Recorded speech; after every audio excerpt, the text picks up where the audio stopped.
ഇതായിരുന്നു Babu hair cut ചെയ്യുന്നത്. She സ്റ്റൈലിൻ്റെ സ്വന്തം ഓണർക്കാണ് കേട്ടോ. ഹെയർ കട്ട് മാത്രമല്ല ഡാൻഡ്രഫ് ട്രീറ്റ്മെൻറ്റും ചെയ്യുന്നുണ്ട്.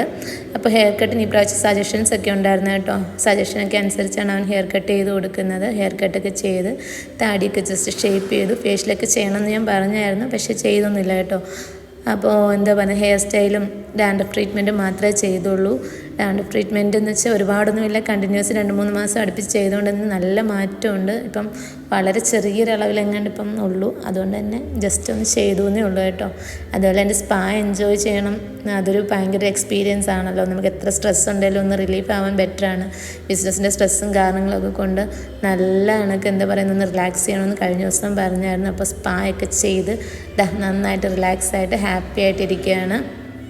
അപ്പോൾ എന്താ പറയുന്നതെന്ന് വെച്ചാൽ ഫേഷ്യലൊന്നും ചെയ്യാൻ പറ്റിയില്ല. ഫേഷ്യൽ നമുക്ക് നെക്സ്റ്റ് ടൈം ചെയ്യാമല്ലേ. അപ്പോൾ എന്തായാലും ടാറ്റ ബൈ ബൈ.